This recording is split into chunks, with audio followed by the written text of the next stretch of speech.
We're back on the air. This is Radio Entrepreneurs. My name again is Jeffrey Davis. I'm the host of the show.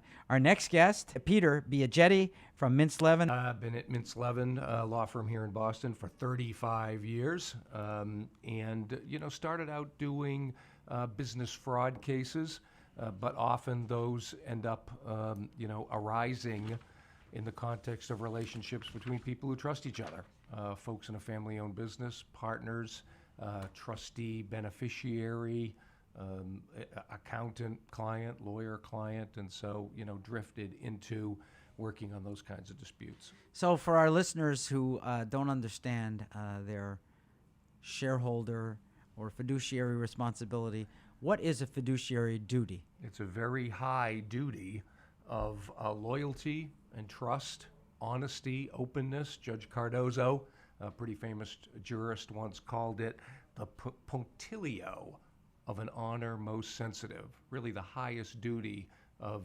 faithfulness, vigilance that you can owe to another person. Wow. Did he mean that over marriage? Sounds that way, but yes, but it also comes with a lot more structure than a marriage. Yes. And accountability. That's for Even sure. if you don't know that it's there, it is there. That's what you're saying, too. That's right. And you make a good point, actually, when you mention marriage, because it can arise from a status like, I'm your trustee, so I know I have a duty to you. But it can also arise in many states from circumstances. If you're my neighbor and you start trusting me on areas of judgment that you think I know a lot about, and that maybe I do know a little bit more about than you do, tax, something like that. Right. My superior knowledge to you and my knowledge that you are trusting me can create a fiduciary duty of me to you. So my neighbor is an emergency room doctor. So I've asked him questions over the years. He's just my neighbor. So he has a fiduciary responsibility to me? Well, only if over time there was a relationship of trust and confidence that developed. If he talked to you one time about, your stomach ache, no. But if over time he was providing advice to you, and you began to rely, and then ultimately he. But I'm not compensating him. You're not no. You're not compensating him, but you are relying on him. You're trusting him, and say one day, right, he decides that, in order to continue to have this relationship with you, he that little piece of land in the backyard that he's always wanted, could we make a transfer of that, something like that? Then all of a sudden these duties kick in, okay? Because you got to watch who you talk to and what you talk about. So it's not as easy as this is a casual relationship. No, it wouldn't. It would not arise out of a casual relationship. And so if you and I were friends and you asked me something and I made you a promise, how is that different between two people just making a promise between each other? That and a fiduciary responsibility.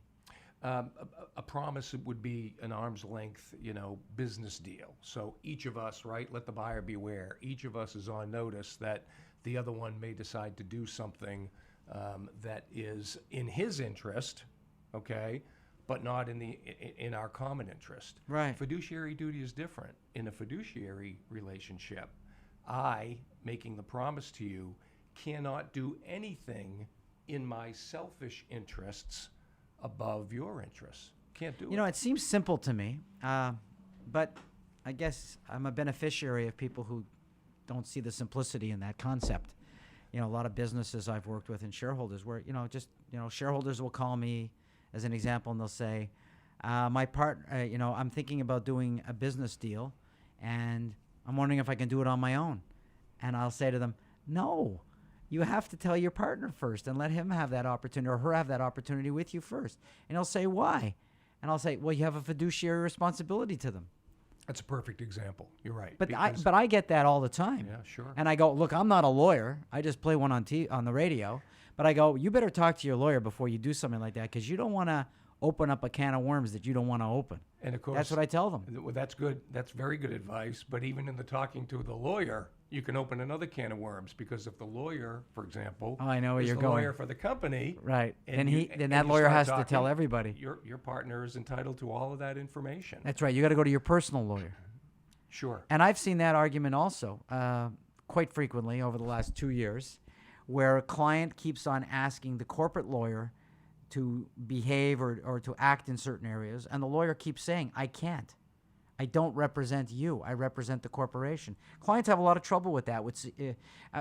CEOs in businesses, presidents, have a lot of trouble understanding that the corporate attorney doesn't represent them. They represent the corporation. So true. And that conflict, it just seems to be, it's an epidemic for me. Right. And of course, these kinds of relationships and problems most often arise in what we call closely held companies, right? Small companies, family businesses, where your lawyer might also be, the godfather to your kid, or, the coach of your daughter's soccer team. So it makes the friendly relationship makes the issues that you mentioned that much more complicated. If someone wants to find you and talk to you about fiduciary responsibility, shareholders agreements, operating agreements, redoing them, how would they find you at Mintz Levin?